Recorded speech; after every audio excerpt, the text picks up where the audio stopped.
Convention on the Prevention and Punishment of the Crime of Genocide. Approved and proposed for signature and ratification or accession by General Assembly Resolution 260A-3 of December 9, 1948. Entry into force, January 12, 1951, in accordance with Article 13. The contracting parties, having considered the declaration made by the General Assembly of the United Nations in its Resolution 96I, dated December 11, 1946, that genocide is a crime under international law,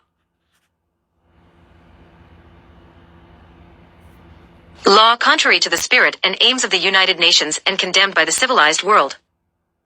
Recognizing that at all periods of history genocide has inflicted great losses on humanity, and being convinced that, in order to liberate mankind from such an odious scourge, international cooperation is required.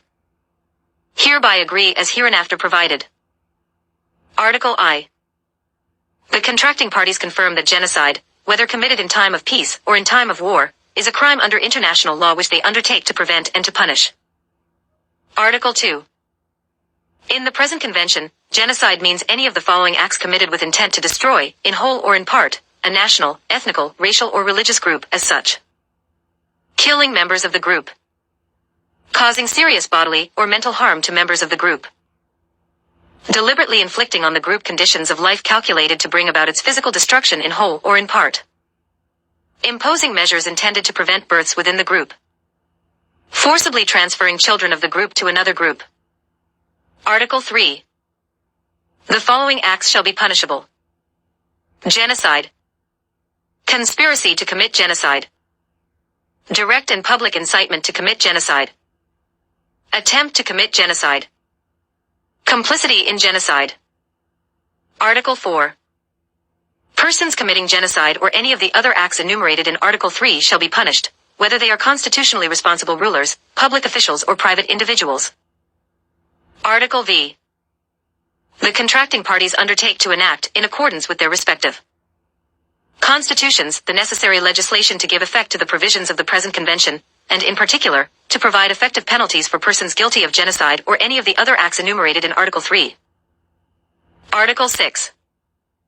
Persons charged with genocide or any of the other acts enumerated in Article 3 shall be tried by a competent tribunal of the state in the territory of which the act was committed, or by such international penal tribunal as may have jurisdiction with respect to those contracting parties which shall have accepted its jurisdiction. Article 7. Genocide and the other acts enumerated in Article 3 shall not be considered as political crimes for the purpose of extradition. The contracting parties pledge themselves in such cases to grant extradition in accordance with their laws and treaties in force. Article 8. Any contracting party may call upon the competent organs of the United Nations to take such action under the Charter of the United Nations as they consider appropriate for the prevention and suppression of acts of genocide or any of the other acts enumerated in Article 3. Article 9. Disputes between the contracting parties relating to the interpretation, application, or fulfillment of the present convention, including those relating to the responsibility of a state for genocide or for any of the other acts enumerated in Article 3, shall be submitted to the International Court of Justice at the request of any of the parties to the dispute. Article X. The present convention, of which the Chinese, English, French, Russian and Spanish texts are equally authentic, shall bear the date of December 9, 1948. Article 11. The present convention shall be open until December 31, 1949 for signature, on behalf of any member of the United Nations, and of any non-member state to which an invitation to sign has been addressed by the General Assembly. The present convention shall be ratified, and the instruments of ratification shall be deposited with the Secretary-General of the United Nations. After January 1, 1950, the present convention may be acceded to on behalf of any member of the United Nations, and of any non-member state which has received an invitation as aforesaid. Instruments of accession shall be deposited with the Secretary-General of the United Nations. Article 12. Any contracting party may at any time, by notification addressed to the Secretary-General of the United Nations, extend the application of the present convention to all or any of the territories for the conduct of whose foreign relations the contracting party is responsible. Article 13. On the day when the first 20 instruments of ratification or accession have been deposited, the Secretary-General shall draw up a procès-verbal and transmit a copy thereof to each member of the United Nations and to each of the non-member states contemplated in Article 11. The present convention shall come into force on the 90th day following the date of deposit of the 20th instrument of ratification or accession. Any ratification or accession effected subsequent to the latter date shall become effective on the 90th day following the deposit of the instrument of ratification or accession. Article 14.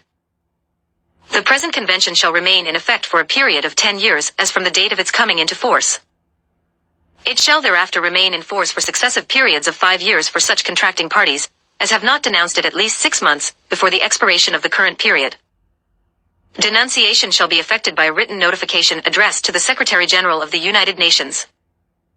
Article 15. If, as a result of denunciations, the number of parties to the present convention should become less than 16, the convention shall cease to be in force as from the date on which the last of these denunciations shall become effective. Article 16.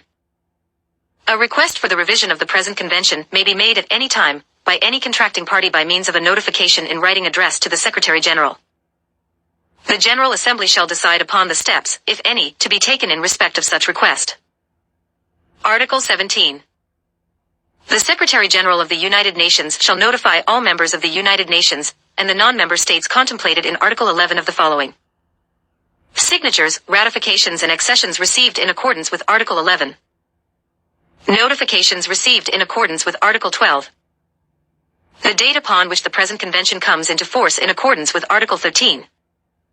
Denunciations received in accordance with Article 14. E. The abrogation of the convention in accordance with Article 15. F. Notifications received in accordance with Article 16.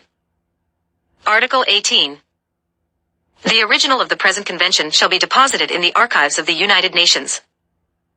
A certified copy of the convention shall be transmitted to each member of the United Nations, and to each of the non-member states contemplated in Article 11. Article 19. The present convention shall be registered by the Secretary General of the United Nations on the date of its coming into force.